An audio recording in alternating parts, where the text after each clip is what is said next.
E ela estava correta, entendeu? Tanto que eu passei na Academia da Força Aérea, fui ser piloto, fiz curso de administração lá também. E dali eu já era piloto, aí eu falei, próximo passo, ser piloto de caça. Aí fui fazer curso de piloto de caça, me tornei piloto de caça. Fui piloto operacional lá em Santa Maria. Aí falei, não, agora eu quero ser engenheiro. Aí fui para o ITA, fiz a prova vestibular do ITA, fui para o ITA fazer engenharia, lá no ITA.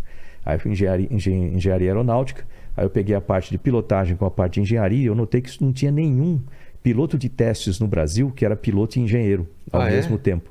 Aí falou, pô, tá aí onde que eu vou me encaixar. Aí fui fazer curso de piloto de testes de aviões, e aí eu era o único que existia na época que era piloto e engenheiro.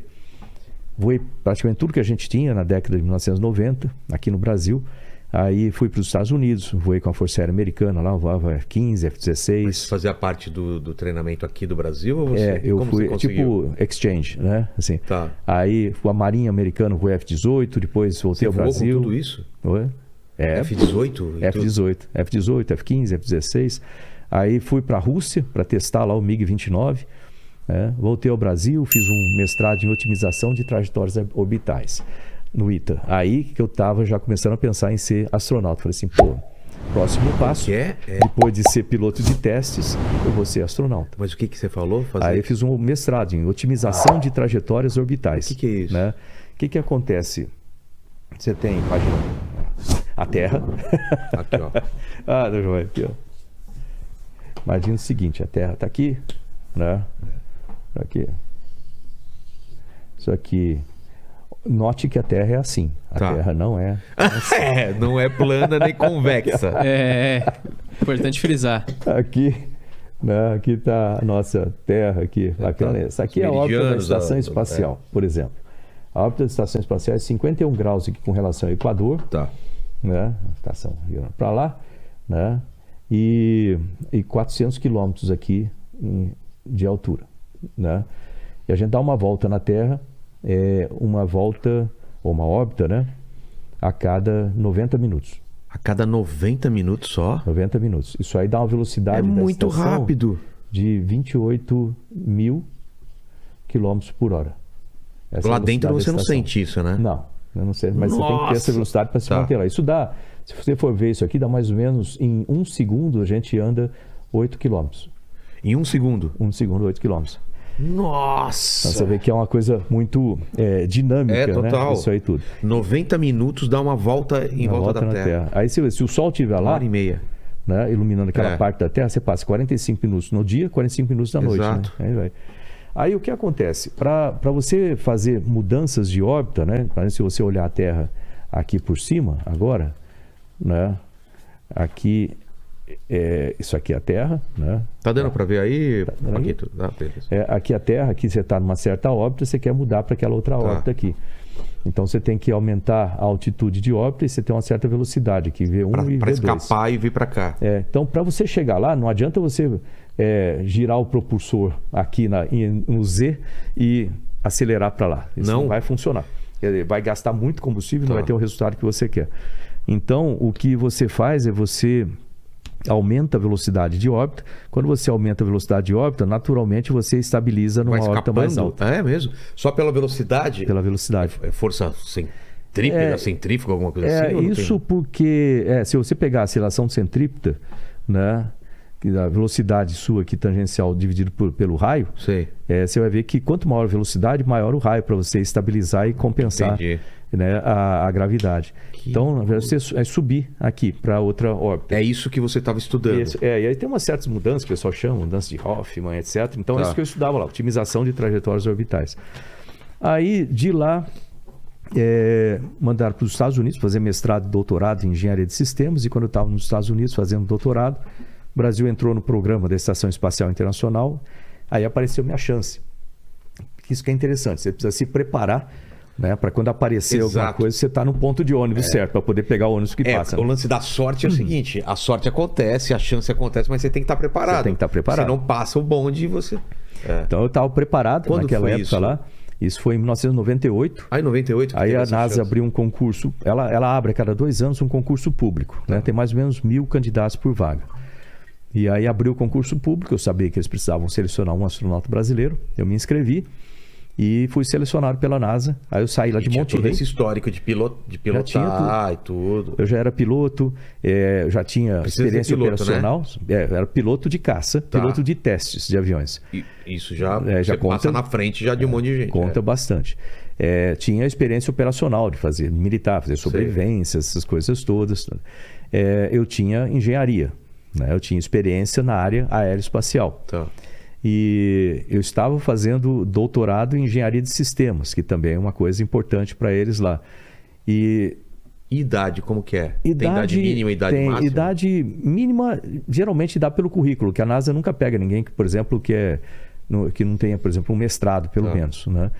E idade máxima, se eu não me engano, é 45 anos, não tenho certeza não. Ah, é? 45 anos. Eu tinha 35 na época, então estava bem no meio, Entendi. estava bem no meio de tudo. Obviamente você tem que falar inglês, você tem que ter características adequadas em termos de saúde, em termos de relacionamento com as pessoas. Tipo, o coração tem que estar bom. Tudo. É um exame.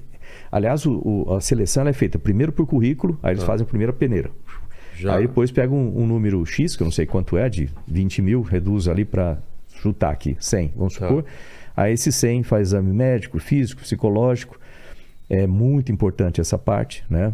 Tô frisando essa parte psicológica, porque geralmente o pessoal pensa na parte física, né? Essa parte é mais fácil de todos. Importante o médico e o psicológico. Como eles medem o psicológico? Você faz 500 mil testes, né, de todo tipo, desde claustrofobia até relacionamento com pessoas, Entendi. situações de estresse, assim por diante, em grupo ou induzido. Faz aqueles testes de simular força G também, essas coisas? Ou não? Não, ainda não. Nessa fase centrífuga ainda não. Tá. Aí depois, passado nisso aí, você faz o teste físico, que é o último, é o mais simples de passar. E aí vem entrevistas. Aí você vai fazer algumas entrevistas com... É como se fosse uma banca de avaliação Aqui de ou lá? mestrado. Eu fiz aqui e depois fiz lá. Tá. Né? Primeiro aqui, depois lá. É como se fosse uma banca de avaliação de mestrado, doutorado. Aí tem entrevista em isolado e aí eles escolhem. Tem os critérios deles, eles escolhem. Mas eles levam muito em conta qual é a sua formação. Lembrar que você tem que ter formação ou na área de exatas ou na área de biológicas. Tem muitos astronautas que são médicos, por exemplo. Tem veterinários, biólogos, astrofísicos, físicos, engenheiros, uma série deles. Então, a formação é a primeira. Depois vem a parte de psicológica. Como você reage. Pensa bem, você vai estar num local confinado, certo? Um local confinado em situação de risco e estresse com outras pessoas. Então, é bom você estar com o emocional em dia. E eles observam isso atentamente durante todo o treinamento.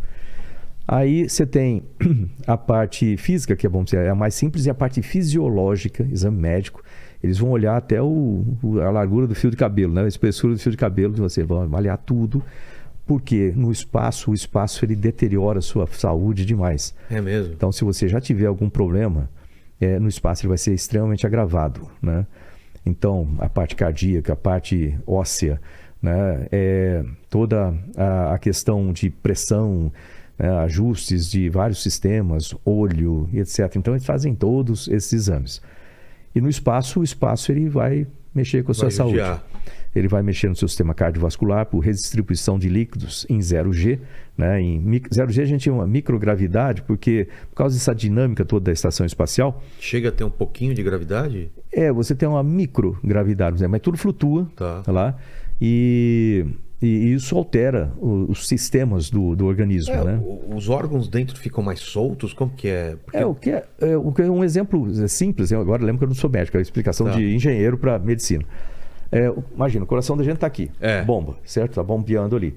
Para bombear sangue para baixo, na gravidade 1, uma vez a aceleração da gravidade, em 1G, é muito mais fácil bombear para baixo que bombear para cima. Exato. Né? Então o corpo, aí os médicos sabem explicar direitinho, eu não sei, mas o corpo ele facilita a circulação de sangue para cima e dificulta a circulação para baixo, né? Daqui do coração para baixo.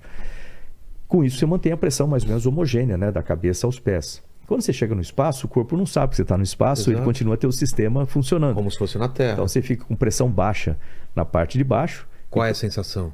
E pressão alta na cabeça, na área da cabeça. Dor de cabeça? Aí você tem dor de cabeça, coriza, aumenta a pressão dos olhos, vai lá para 25, assim, fica bem alta, é como se você ficasse de cabeça para baixo, né? Que a pressão varia bastante. O normal é de 14 a 16, né? E agora chega a 25 e mais. Dá uma série, você sente como se o coração estivesse batendo no pescoço, fica a cara inchada, então é horrível no começo. Aí o corpo se adapta com isso, ele começa a reduzir o batimento cardíaco, depois ele reduz a quantidade de água, ele desidrata no espaço, aí você fica bem, demora uns 3 dias para ajustar. Mas não é só isso, né? Você tem problemas de perda de densidade óssea, o corpo não produz células ósseas da mesma forma que produz aqui, porque você não tem o peso do corpo em cima dos ossos. Você tem radiação, não tem jeito, você vai ficar para a vida inteira, a gente usa dosímetro lá. Mesmo com a proteção da casca lá Não adianta. Atravessa. Você está fora da atmosfera, então você perde a proteção da alta atmosfera que a gente tem aqui, mas você ainda está dentro da proteção do campo magnético da Terra. Então, alguma proteção você tem, mas nem tudo. Então, você vai ter radiação, a gente usa dosímetro de volta 10 dias no espaço, como se você passasse 1 ano trabalhando com radiação direto. Nossa! Né? É bem intenso isso. Inclusive, quando você está lá, você fecha os olhos e parece que tem alguém tirando foto de você à noite, quando você fecha os olhos para dormir, tá, com flash. Sim. O que é isso? São partículas de alta energia que atingem a retina. E aí ela excita as células da retina, né? A gente tem os cones e os bastonetes, né? Excita essas células e aí é como se alguém tirasse foto de você. Esquisito. Aí tem o que mais? Você tem alterações no sistema hormonal, alterações no sistema imunológico e você vai ter sequelas depois do voo. Depende depende do organismo, né? E quanto tempo fica também, né? Depende de quanto tempo fica. Alguns desses são cumulativos, né? Tipo, a parte de radiação é cumulativo e alguns funcionam no que a gente chama de curva de incêndio, né? Mais ou menos como curva de incêndio. Isso aqui Martim, isso aqui é o tempo, isso aqui é o efeito, né? De alguma coisa. Curva de incêndio, sim. Imagina que isso aqui seja a quantidade de coisas consumidas no incêndio. Então, no começo tem bastante coisa para queimar, né? Era 0 antes de começar o incêndio, bastante coisa para queimar. Aí ele aumenta rápido aqui as coisas consumidas pelo incêndio, até chegar, vai terminando as coisas para queimar, ele começa a aproximar assintoticamente de um limite aqui, né? Tá. Mesma coisa lá. Os primeiros dias você tem grandes variações no corpo, depois o corpo vai se adaptando e vai tendo menos variações. Então, mas que fica meses na estação vai se acostumando. Vai, mas o corpo vai sofrendo. Cumulativo a parte de radiação, cumulativo a parte de perda de densidade óssea, com osteoporose, alterações no corpo.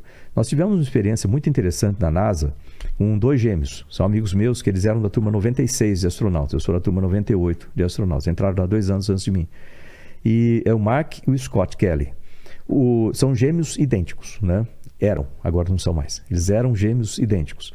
E aí, alguns anos atrás, o Scott foi para a estação espacial e ficou quase 1 ano lá. E eles foram fazendo... aqui?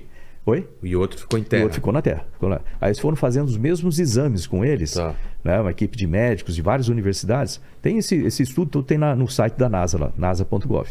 E aí, medindo o que acontecia com o Scott, com o Mark e com o Scott lá. E foram fazendo esses testes, e chegaram a uma conclusão muito esquisita, eu nem sabia que isso era possível, que o DNA do Scott teve alterações. Nossa, até no DNA. DNA. Eu não sei como que isso é possível, eu não sou biomédico, qualquer coisa assim, mas até nisso. Tem uns estudos da NASA, o pessoal pode ir lá e olhar. Nossa! Mas para você ver, hoje, então, tecnicamente, eles não são mais gêmeos idênticos. Exato. Né? Dá para você ver como o espaço muda. Né? Isso se você pensar em voos de longa duração, né? Voos para Marte, por exemplo, 3 anos, né? Ou se a gente... Imagina o quanto vai... se a gente entrar numa espaçonave e ficar, esse talvez seja o destino da humanidade. Total, né? A gente conquistar o espaço, né? De espaço profundo, o corpo vai ter que se adaptar. E o corpo da gente se adapta às situações que ele é exposto durante muito tempo. Porque imagina esse pessoal depois para andar, correr aqui, né? Com os ossos mais você tem que tomar cuidado com o osso, com junta, você cresce lá.